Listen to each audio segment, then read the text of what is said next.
ഇല്ല എങ്കിൽ യാക്കോബായ സഭ ഇല്ല എന്ന് ആരാ പറഞ്ഞത്? ഇപ്പോഴത്തെ കാതോലിക്ക ബാബ ആ 10,000 നിർത്തിക്കൊണ്ട് സാക്ഷിയായിട്ട് പറഞ്ഞു, ജ്ഞാനായ സമുദായം ഇല്ലെങ്കിൽ യാക്കോബായ സഭ ഇല്ലെന്ന്.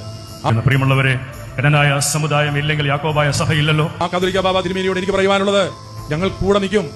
ഞങ്ങളുടെ എൻഡോഗമിയും ഞങ്ങളുടെ ഭരണഘടനയും ഞങ്ങളുടെ അസോസിയേഷനെയും ബഹുമാനിക്കേണ്ട, അംഗീകരിക്കണമെന്ന് അങ്ങ് പരിശുദ്ധ പാത്രികീസ് ബാബായോട് പറയണം. പരിശുദ്ധ അന്ത്യോക്യ സിംഹാസനത്തിന്റെ നേരിട്ടുള്ള ഭരണത്തിലുള്ള ജ്ഞാനായ സമുദായം, ആ സമുദായത്തിന്റെ കോടതി വിഭാവനം ചെയ്യുന്ന കോൺസ്റ്റിറ്റ്യൂഷൻ ഉയർത്തിപ്പിടിച്ചുകൊണ്ട് തന്നെ പരിശുദ്ധ അന്ത്യോക്യ പാത്രികീസിന്റെ പരമമേലധ്യക്ഷനായിക്കൊണ്ട് തന്നെ അവിടെ വാഴിക്കപ്പെട്ടിരിക്കുന്ന സമുദായത്തിലെ മെത്രാപ്പോലിത്തായ്ക്ക് വേണ്ടുന്നതായ നിലകളിലുള്ള ആദരവൊക്കെ കൊടുത്തുകൊണ്ട് തന്നെയും അവിടെ വാഴിക്കപ്പെടുന്ന മറ്റ് മെത്രാപ്പോലിത്തന്മാർക്കും അവരുടേതായ മേഖലകളിലെ പ്രവർത്തനത്തിലുള്ള സ്വാതന്ത്ര്യം കൊടുത്തുകൊണ്ടും ആ സമുദായത്തിന്റെ അസോസിയേഷന്റെയും കോൺസ്റ്റിറ്റ്യൂഷന്റെയും അതിൽ എഴുതി വെച്ചിരിക്കുന്നതായ മാറ്റം വരാൻ പാടില്ലാത്തതായ കാര്യങ്ങൾ മാറ്റം വരാതെ ഉയർത്തിപ്പിടിച്ചുകൊണ്ടും ശാശ്വതമായ സമാധാനം നമ്മുടെ ജ്ഞാനായ സമുദായത്തിനകത്തും ഉണ്ടാകണം. അങ്ങനെ പരിശുദ്ധ സിംഹാസനം കൂടുതൽ മഹത്വീകരിക്കപ്പെടുവാനും ഈ വരുന്ന നാളുകളിലുള്ളതായ ചർച്ചകൾ കൂടുതൽ വഴിവെക്കട്ടെ. അതിന് സ്വർഗത്തിലെ ദൈവം ഭാഗ്യം തരട്ടെ എന്ന് ഞാൻ ഈ സമയത്ത് പ്രത്യേകമായിട്ട് പ്രാർത്ഥിക്കുന്നു.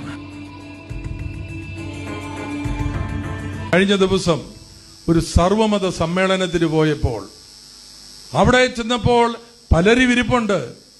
അവിടെ പറയുന്ന മഹാഗുരു ശിവരാത്രി തൊട്ടിങ്ങനെ ഇരിക്കുക. അതുപോലെ തന്നെ നമ്മുടെ അവിടെ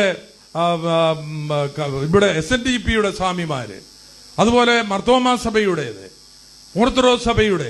അവിടെ ചെന്നപ്പോൾ ആര് പ്രസംഗിക്കാൻ ചെന്നാലും ഒരു മത മേലധ്യക്ഷനുണ്ടെങ്കിൽ നമ്മൾ അതിന്റെ ആ സ്ലീബ ഒന്ന് ചുംബിക്കാൻ ഉണ്ട്. അദ്ദേഹം ഞാൻ എഴുന്നേറ്റ് ചെന്നപ്പോൾ എന്നെ ഇങ്ങനെ കൈ കാണിച്ചപ്പോൾ ഞാൻ ആ സ്ലീബായിൽ മുത്തി. അതിപ്പം വലിയ വിവാദങ്ങൾ നടന്നുകൊണ്ടിരിക്കുക. നടന്നുകൊള്ളട്ടെ. ജ്ഞാനായക്കർ സമുദായം എന്ന് പറയുന്നത് ആരുടെയും അടിമയല്ല. ആരുടെയും അടിമയാക്കുവാൻ ആര് നോക്കിയാലും ജീവിതത്തിൽ ചരിത്രത്തിൽ അത് നടക്കുകയില്ല. ജ്ഞാനായക്കാരൻ ഒരുപോലെ നിൽക്കും, അതിന് യാതൊരു സംശയവുമില്ല. നമ്മൾക്ക് സ്വതന്ത്രമായിട്ടാണ്. നമ്മൾ ആർക്കും കപ്പം കൊടുത്തല്ല, നമുക്ക് കപ്പം തന്നല്ല. നമ്മൾ സ്വന്തം കാലിൽ നിൽക്കുവാൻ കഴിവുള്ളവരാണ്. നമുക്കൊന്നു മാത്രമേ പറയുവാനുള്ളൂ. നമുക്കൊരു ഭരണഘടനയുണ്ട്.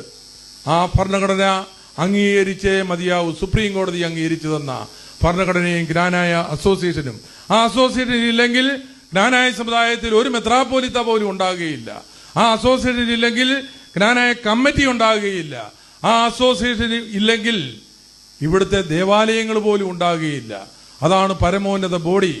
1882 പിതാക്കന്മാരുണ്ടാക്കിയ ആ ഭരണഘടനയിൽ മുറുകി പിടിച്ചുകൊണ്ട് 1910 നമുക്ക് ഇടവഴിക്കലെ പീലിപ്പോസ് കത്തനാരെ മെത്രാപ്പോലീത്ത ആക്കിയിട്ടുണ്ടെങ്കിൽ അതിന്റെ പിന്തുടർച്ചയായി ഇപ്പോൾ നമ്മുടെ മുമ്പിലിരിക്കുന്ന ആർച്ച് ബിഷപ്പ് സേവ്രിയോസ് തിരുമേനി, അദ്ദേഹത്തിനെ ആർക്കും തകർക്കുവാൻ കഴിയുകയില്ല.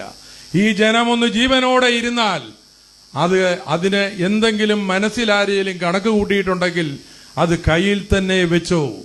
ഞങ്ങളിവിടെ തെരഞ്ഞെടുത്തിരിക്കുന്നത് ജ്ഞാനായ സമുദായത്തിന്റെ മെത്രാപ്പോലീത്തായിട്ടാണ്. അതുപോലെ തന്നെ 3 സഹായ മെത്രാച്ചന്മാരെ തെരഞ്ഞെടുത്തിട്ടുണ്ട്.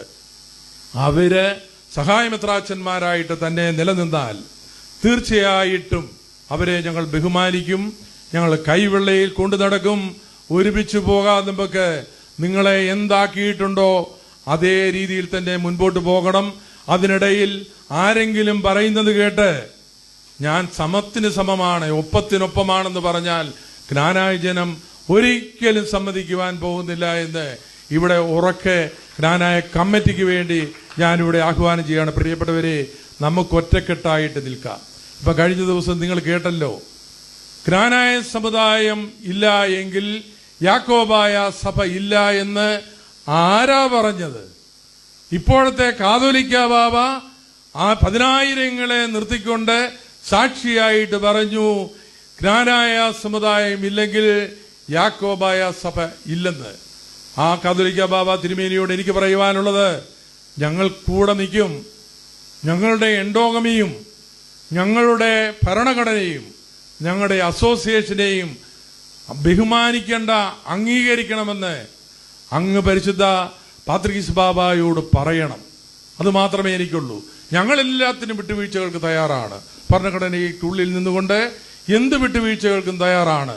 ഞങ്ങളുടെ ഈ 3 കാര്യങ്ങൾ അതാണ് ജ്ഞാനായ സമുദായത്തിന് വേണ്ടി ക്ലിമീസ് തിരുമേനിയുടെ ഒടുവിലത്തെ ഏറ്റവും ലാസ്റ്റ് ലിഖിതം. പ്രിയപ്പെട്ടവരെ ഞാനകത്ത് എഴുതിയിട്ടുണ്ട്. എൻ്റെ കയ്യിൽ ആ ബുക്ക് ഇരിപ്പുണ്ട്. ആ ബുക്കിന്റെ അവസാനം, അത് കഴിഞ്ഞ പിന്നെ ആ ബുക്കിൽ അഭിമന്യനായ ക്ലീമീസ് തിരുമേനി ഒന്നും എഴുതിയിട്ടില്ല. അദ്ദേഹം എഴുതി തന്നിരിക്കുന്നതിന്റെ ആദ്യത്തെ വാചകം സുപ്രീം കോടതി അനുവദിച്ചു തന്ന ജ്ഞാനായ ഭരണഘടന. രണ്ടാമത് എഴുതിയിരിക്കുന്നു ജ്ഞാനായ അസോസിയേഷൻ. മൂന്നാമത് എഴുതിയിരിക്കുന്നു നിങ്ങളുടെ ഉൾഭരണ സ്വാതന്ത്ര്യം. നാലാമത് എഴുതിയിരിക്കുന്നു അന്ത്യോക്യ ബന്ധം. അപ്രൈം സെമിനാരിയിൽ വന്നാൽ ഞാൻ ആ ബുക്ക് തുറന്ന് കാണിക്കാം. അദ്ദേഹത്തിന്റെ സ്വന്തം കൈയക്ഷരത്തിൽ എഴുതിയിരിക്കുന്നതാണ്. അത് മാത്രമേ നമുക്കും പറയുവാനുള്ളൂ. നമുക്ക് മാത്രം ഈ 4 കാര്യങ്ങൾ മാത്രമേ ഈ ജ്ഞാനായ സമുദായത്തിന്റെ പിൻതലമുറക്കാരായി നമുക്ക് പറയുവാനുള്ളൂ. ഇത് അടുത്ത തലമുറകൾക്ക് കൈമാറുന്നതിന് വേണ്ടി മാത്രമാണ് പ്രിയപ്പെട്ടവരെ.